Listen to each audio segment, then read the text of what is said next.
So Anderson Cooper had on an anonymous juror last night from the Zimmerman case. Her face was all blacked out. Obviously her identity was as well. By the way, if you think you did the right thing, wouldn't you want people to see your face? Just saying. Anyway, that's a side thought. So he asked her a bunch of very good questions. And if you follow me on Twitter, you knew I was very angry last night. Because apparently, if she's any indication of the rest of the jurors, it was a room full of idiots. And I'm not going to bite my tongue or tiptoe around that. That's just true. I mean, this woman was painfully stupid. So let's break it down a little bit here. One of the questions that Anderson Cooper asked is, and this is a great question, how would you feel about Zimmerman being neighborhood watch in your town? Now, most rational people, what would you say? Okay, it's one thing before this whole instance to say, oh, okay, he's up to it, go ahead, be the neighborhood watch. But now that we know he's trigger happy and he ended up killing an unarmed black teenager who was minding his business, any rational human being would say no, right? Right? Do you see where this is going? Let me give you the exact text. Anderson says, "Is George Zimmerman somebody you would like to have on neighborhood watch in your community?" The juror responds, "If he didn't go too far, I mean, you can always go too far. He just didn't stop at the limitations that he should have stopped at." Cooper says, "So is that a yes, or if he didn't go too far, is he somebody prone, you think, to going too far? Is he somebody you would feel comfortable with?" Juror says, "I think he was frustrated. I think he was frustrated with the whole situation in the neighborhood with the break-ins and the robberies, and they actually arrested somebody not that long ago. I mean, I would feel comfortable having George, but I think he's learned a good lesson." Cooper says, "So you would feel comfortable having him now because you think he's learned a lesson from all this?" She responds, "Exactly. I think he just didn't know when to stop. He was frustrated and things got out of hand." Now, when I read over that statement 3 times earlier. You know what it sounded like to me? Like a family member of Zimmerman making all these excuses. "Well, I'm not really that big on the neighborhood watch thing, but he made a mistake and I think he understands that now. So yeah, it'd be fine for him to be neighborhood watch now." Killing an unarmed teenager is not something to just brush under the rug and say he'd be good at what he's doing. No, he was precisely horrible at neighborhood watch. I can't imagine anybody more bad at neighborhood watch. How could you make a bigger mistake than killing an unarmed teenager? Now, you think that's bad. Well, it gets a lot worse. How about the issue of race? So Anderson asks, why do you think George Zimmerman found Trayvon suspicious then? Juror responds, "Because he was cutting through the back and it was raining." Now let me pause there. Cutting through the back, you know what that means? Oh, he was going in between the houses in that particular community. Okay, I've seen the pictures of that community. You know who would have to go in between the houses if they're walking somewhere? Everybody.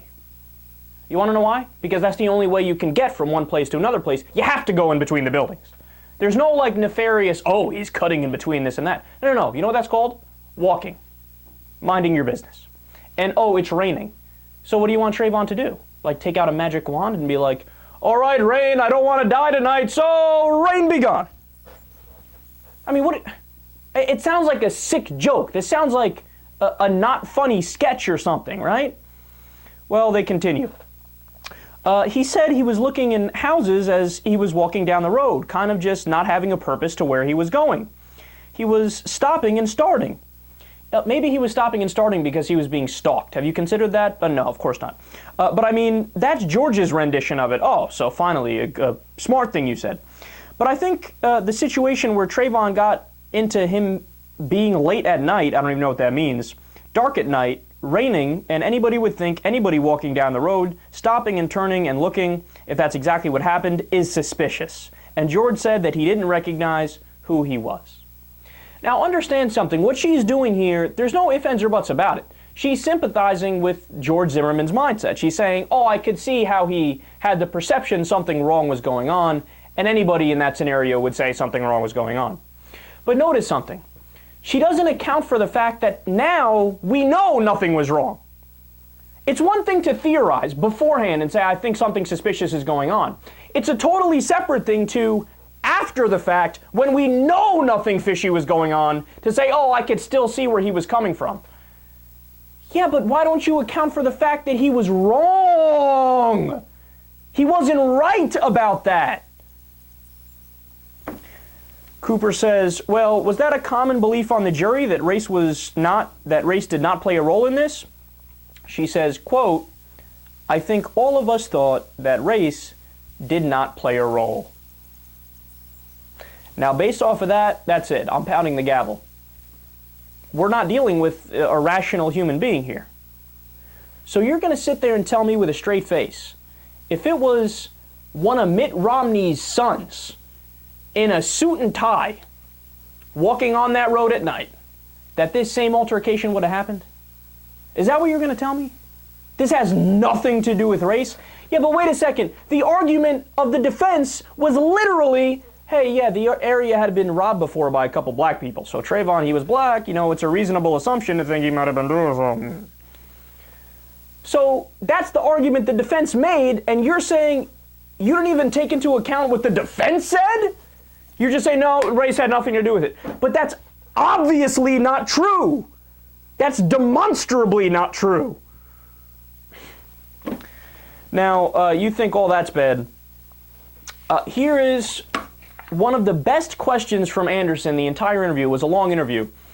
The question is basically, hey, does context count for anything here? Like the whole situation that led up to the altercation, does that count for anything?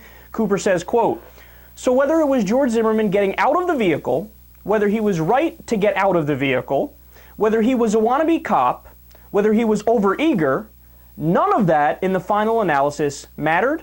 What mattered was those seconds before the shot went off, did George Zimmerman fear for his life? The juror responds, exactly. That's exactly what happened. Now, do you realize how radical that is? She's saying, yeah, context, schmontext. Crumple it up, throw it out the window. I don't care about context. My only concern is, in that 1 second right before the shot happened, did George fear for his life? So, it doesn't matter if George started the fight?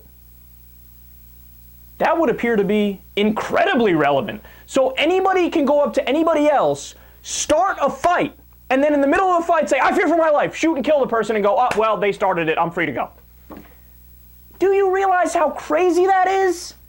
Anybody can start a fight and then say, well, I feared for my life at some point in the altercation, so therefore I should be free to go, and they're dead, and they don't get any justice. Man, how could the juror be this stupid? I mean, that is beyond stupid. And the icing on the cake, if you weren't sure yet that you're dealing with an idiot, the icing on the cake, the juror said, it was just hard thinking that somebody lost their life and there's nothing else that could be done about it. I mean, it's what happened. It's sad. It's a tragedy that this happened, but it happened. And I think both were responsible for the situation they had gotten themselves into. I think both of them could have walked away. It just didn't happen. So Cooper asks a great follow-up. He says, quote, do you feel sorry for Trayvon Martin? And she responds, I feel sorry for both of them. I feel sorry for Trayvon in the situation he was in, and I feel sorry for George because of the situation he got himself into. Now, you want to talk about skewed perception? One person is dead. They were the victim of a crime. They were minding their business, walking home with Skittles and iced tea on a regular night. And they get ambushed by a wannabe cop, and you're sorry for both of them? As if this is a 50-50 type thing? Look, I rest my fucking case, okay? I rest my case. This is somebody who is flat out too unintelligent to have served on a jury.